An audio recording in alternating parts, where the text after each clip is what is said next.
Oh.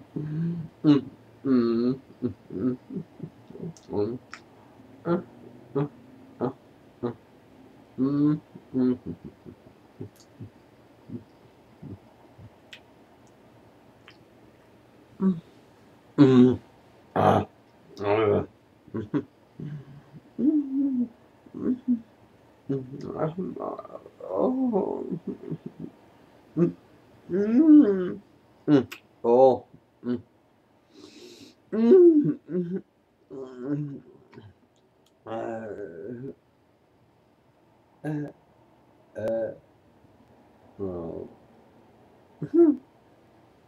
Oh.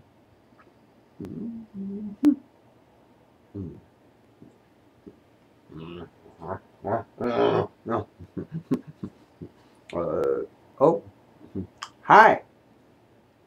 This is Rabbi Daniel Bome from Regina, Saskatchewan, and welcome to an edition of My World. Mm-hmm. Mm-hmm. Oh.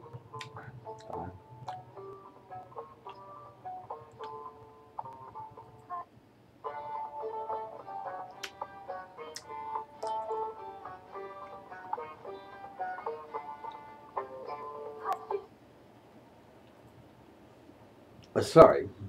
I have this problem. Just like the rest of the world, people have problems. Mine, licorice. And some degrees, my addiction to licorice. There's a lot of people out there who's addicted to sin. You know, we see something that we like, we desire, and we decide to go for it. When we get started, even though consciously we know it's wrong, shouldn't do that. Kind of like me and licorice. Oh, I didn't do that. We have a tendency to blend with it, accept it, find excuses for it. If people would stop sending me licorice, I wouldn't be having this problem with licorice. We find all kinds of excuses.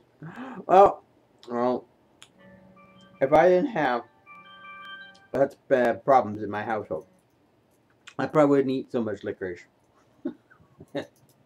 Sounds silly when we put licorice in, but people find all kinds of excuses for sin in their lives. I want you to know it doesn't matter. God provided a way of escape. You don't have to do it. Me and licorice will just have to deal with that in a later date. But today I want to talk to you about a way of escape. Our God has always provided a way out for us, no matter what sort of trouble or situation can arise. Now, the escape route may or may not be easy, but it beats the alternative, don't you think? Like staying in sin and the misery it can cause in our lives. Our Elohim is faithful, who will not permit or allow you to be tempted above that which you were able to bear, but with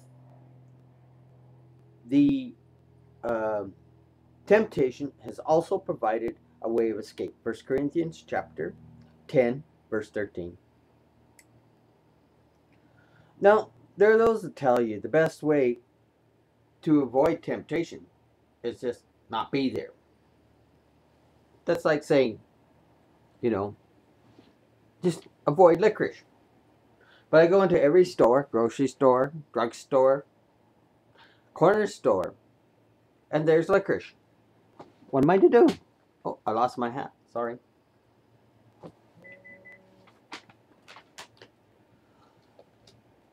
Now, um, this you really can't do. Temptation's out there. But driving along the road, many of us hear that voice when we see a McDonald's. And in some ways, Sometimes we get past it. You know, the big M. We don't get that Big Mac. But other days, we gotta pull in, get that Big Mac. So they tell us to avoid it. So we change our route. And as we're driving along, guess what? We run into other burger joints, donut shops. So no wonder amazement when we come to the sink or the mirror, we see all these extra pounds upon our belly. How did that get there? You know, how is it? It's because we're not resisting. Changing our route doesn't always bring us the exact result that we need. If it's not McDonald's, it'll be Burger King, A&W, or some other fast food joint that we'll just simply cleave onto because we're not resisting. We're not taking the inner skills and we're allowing the outer skills to rule us. I have some that whine under pressure how hard it is to resist and scream in anger at the price of their weakness that overtakes them. You know, it's kind of like, oh, things are so hard. You know, devil's been after me all week. Oh my goodness. And then when they're overtaken in their sin and the lust takes root or whatever it is happens to be in their life, whether it's alcohol, drugs, sex, whatever it is, you know, it overtakes them. And then they're angry. Lord God, why do you tempt me? That Satan thing has got to do it. When it's our own self, we have to be accountable for our own sin, our own flesh, our own pile of soup, as it would say.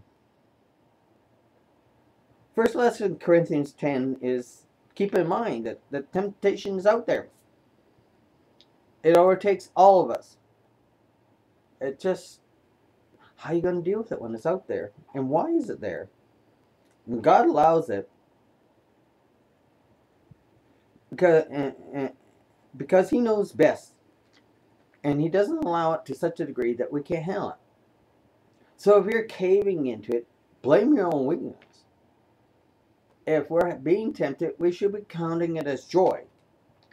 We should praise Him, thank Him for it.